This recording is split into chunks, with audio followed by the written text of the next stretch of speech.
皆さんこんにちは、ジャーナリストの岩上安身です。私は今ドイツに来ております。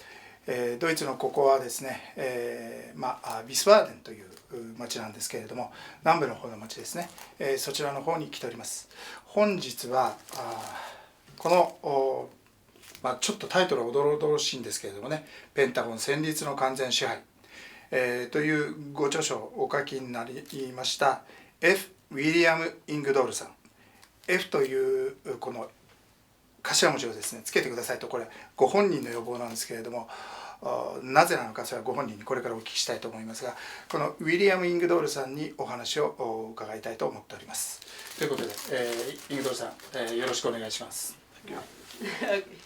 Thank you for today's interview. Thank you. Thank you. イングドールさん、F ウィリアム・イングドールと F をつけてくださいと実はさっきね打ち合わせでおっしゃいました。なんで F でつけてくださいということなんですか？ It's like a trademark. The F is the initial of my first name, but I go by William. And people tend to remember the F for some reason. It's psychological. So all of my books, all of my interviews internationally are with F. William Engdahl. ご紹介が遅れちゃいましたが、今日は通訳をですね本田さんにお願いしております。本田さんよろしくお願いします。このペンタゴン戦慄の完全支配という5本、それからですねこれもまたちょっとタイトルがね、おどろおどろしいんですけど、ロックフェラーの完全支配という、これジオポリティクス編、石油戦争編という本、それからこちらにはですねマネートラスト編という、それもう一冊まだあるんですけれども、アグリカルチャー編という、これがこんな分厚いんですけれどもね、3部作で、日本で出版されております。こんなこの分厚い本、これ実は現代の通りではないんですけれども、こうした本で何を描かれていて、どうして僕はドイツ在住のしかしアメリカ人であるイングドールさんにお話を伺いたいと思ったかといいますと、アメリカが今このヨーロッパとロシアとの間の分断の危機、ウクライナ政変ですね、このウクライナ政変に非常に深く介入している、深く介入しヨーロッパとこのロシアの分断を図ろうとしていると、そう見えるわけです。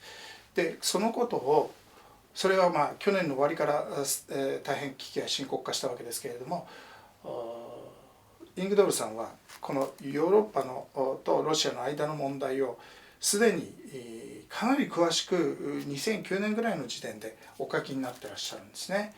つまりこの構造が彼には見えていたわけです。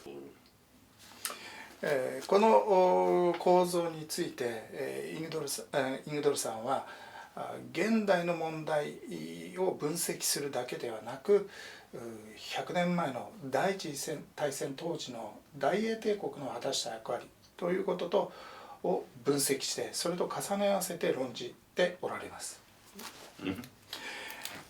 そういうことでですね、ドイツに来るチャンスがあったんで、ぜひともイングドールさんにお話を伺いたいなと思って今日はここに来ました。My pleasure. 我々日本人にとってもこの問題は大変重要な問題です。あなたのこの分析を読んでいれば我々も無関係ではないということも分かります。今日これをご覧になっている人はあなたの書いた本をですねお読みになっているとは限らないので、知らない人向けにも分かりやすくお話をしていただければありがたいと思います。Okay. Shall I explain? Okay. その前にあなたの肩書きを紹介しておきます。イングドールさんはエコノミストであり、そして地政学、ゲオポリティック、といいますか、地政学の、分析家であり、アナリストであり、そして作家であると。そういうことになります。ということで、じゃあお話をねぜひ聞いていきたいと思いますが、このウクライナ危機がなぜ起こったのか、どのようにして誰によって仕掛けられたのか、いつ頃あなたはその構図に気がついたのか、そのあたりからお話願えますか。 The Ukraine crisis that the world recognized in November of 2013 and then again with the coup d'etat in February of this year, 2014, had its roots going back to the collapse of the Soviet Union in 1991. At that point, the Russian Federation, Russia, was bankrupt. Its people were exhausted after 45 years of Cold War and everything connected with that. And the Russians wanted to make peace with the West, no more Cold War. Okay. However, although they didn't announce it, the faction in American politics that controls the military-industrial complex, including the major oil companies, Chevron, ExxonMobil, that faction, which is connected with the powerful Wall Street banks, saw the collapse of the Soviet Union as the grand opportunity for what the Pentagon calls full spectrum dominance, to control militarily everything everywhere. So back in the 1990s, American strategists, also geopoliticians, such as Henry Kissinger or Zbigniew Brzezinski, they realized that an alliance between Western Europe and Eurasia, especially Russia and China, because it's on a land mass, it's on a common land, Europe and Asia, that such an economic alliance would be the end of the American hegemony, sole superpower hegemony. So immediately after the collapse of communism in the Soviet Union, the CIA and British intelligence and others went to work on the weak link, the pivot state between Russia and Germany, namely Ukraine, to drive a wedge, a block between East and West, between Russia and Germany especially, but Western Europe. So,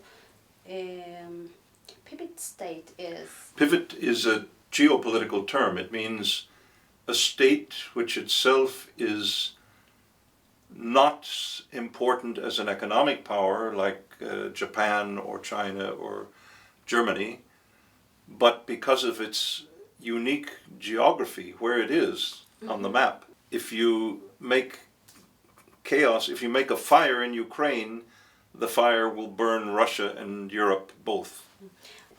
ピボットですね。ピボット、PIVOT じゃないかな。ちょっと確認してください。ピボットステートっていうの。Pivot, yes. ですね。Pivot. これはマッキンダーの言ったピボットエリアのことですね。A pivot is this is a pivot.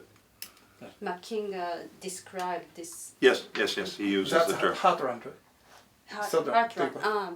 Heartland is Russia and China, the heart of Eurasia. マッキンダーがハートランドのことをピボットエリアと言いましたよね。その版のピボットですね。ちょっとです。For the whole, there are many pivots, but the pivot area of the heartland is the pivot. Who controls the heartland controls the world island, which is all of Eurasia, Europe, the Middle East, and even parts of Africa. So that's the pivot of the heartland. そのハートランドを取り囲んで、ハートランドをこうコントロールするようなエリアのことですね。Or the other way around. No, if Russia is cut off from Ukraine, then Russia doesn't become a great Eurasian power. So Ukraine is the pivot in a negative way to block a strong Russia. Well, if Ukraine is in a war, a civil war as they are now, with economic catastrophe as they are now, with a government put into power by the State Department in Washington and by the CIA as it is now, then the energy deliveries from Russia to Germany, to France, to Italy, from the natural gas pipelines that go through Ukraine will be and are already being blocked, sabotaged, or cut off. And not only that, but the economic bridge between Russia and Western Europe is Ukraine. So quite simply, if the bridge is burning, you can't cross over. That's why I call Ukraine a pivot country.